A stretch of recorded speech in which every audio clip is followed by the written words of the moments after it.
logistics is their biggest problem.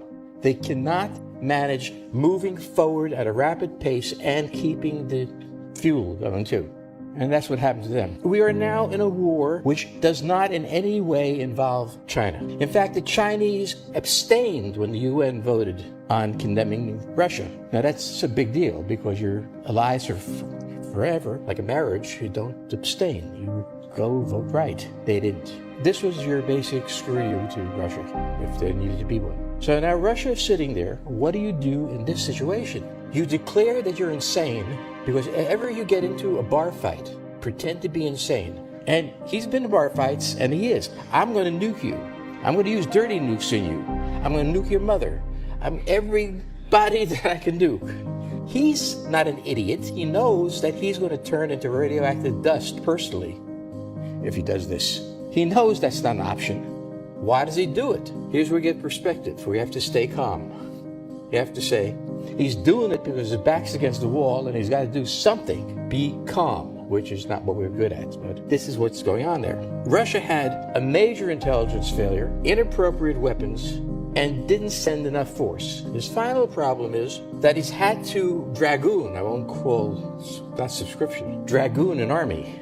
He's out of an army. The one problem that he has is training an army. It's one thing having them in your camp. How do you train the infantrymen? I think that we take about 6 months before somebody goes through AIT. The Russians are going to send completely untrained troops into combat. Well, no, they're not, but they've done this because they had to. The basic weakness of the Russian army is a lack of sergeants. What I mean by this is the Chinese have sergeants. The British, God knows, have sergeants. Scary. The Americans train. We have trainers. We have experienced forces who have been in combat, hopefully. But even if they haven't, they understand the basic principles of tactical warfare. And for 3 months, it's pounded into their heads till they never want to think of that day again. The Russians do not have sergeants. They have lieutenants who have been in 6 months, who are assigned to train people who have been there no months. This is why the Russian army performs badly. It has never had a coherent training program. Why? Because in World War II, they didn't have the time for it.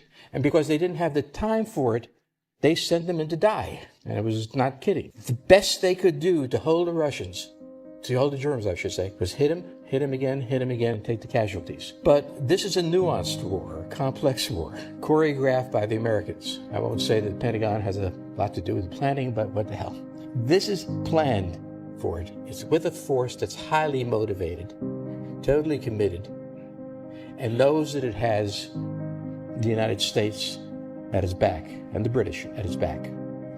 Even the Germans at its back, but that you don't trust. Okay, so this is the problem with the Germans. It's not clear how the Russians can win. Russia has to have a peace treaty because its option is nuclear war or a peace settlement. It cannot win. Its forces are not in a position to win. They can take them in, they can spend all winter training them, and that may have some effect, but basically they have an untrained force fighting a highly motivated force backed up by the superb technologies that are available today. Russia lives and dies by strategic depth. It survived Napoleon because an attack into Russia starts in the summer, I should say. That's where you get your troops mobilized. And then you move toward Moscow. And by the time you get to Moscow, you freeze. Exactly the same thing happened to Hitler. He launched in June. By the time he got to Moscow, having seemingly conquered the country, he was defeated by the weather. For Russia, this is the foundation of everything. In the same way that the foundation of national security for the United States is controlling the two oceans, naval power. This is their fundamental. Now, the problem was this. After the fall of the Soviet Union, Ukraine was independent. The distance between the northern border of Ukraine and Moscow was 260 miles by road 3. It would take the side road a little longer. The point is that Russia faced, from the beginning of the fall of the Soviet Union, a catastrophic situation. Now, you and I know that the Americans can always be trusted. But the Russians have a somewhat different view. And it was desperate that they move the border west. Now, they couldn't do it fast. They didn't build a military fast enough. They needed a lot more chaos going on. And they waited for this moment, and they struck. Now, why did the United States have to get involved? Because if Ukraine fell, the Russians would be once again on the border of NATO.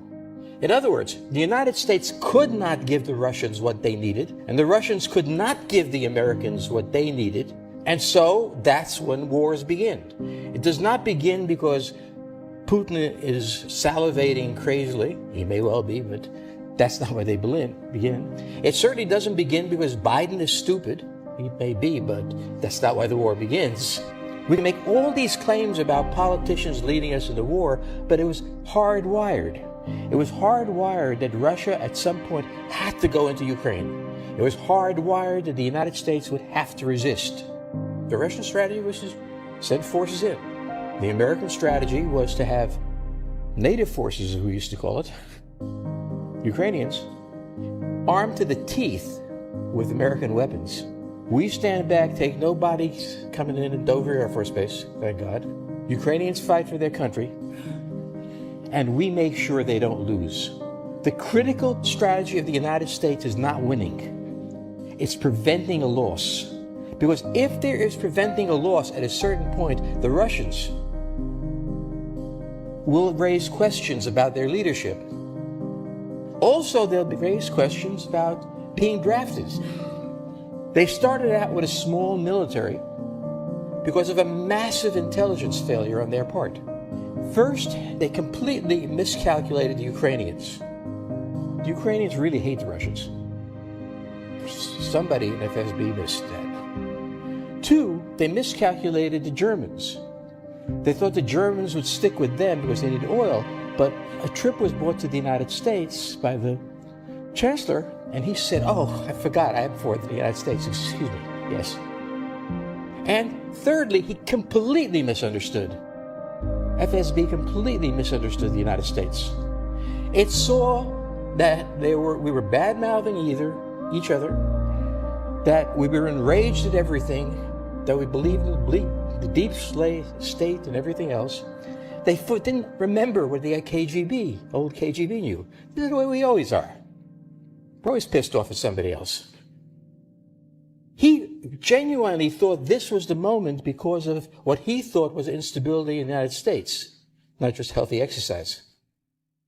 And as a result, he attacked from a stupid formation. 3 armored columns, hundreds of miles apart, rushing down to envelop something that isn't there. There is no center of gravity to the Ukrainian army. Plus, those of you who ever were in Germany and ever had the pleasure of watching a Russian exercise,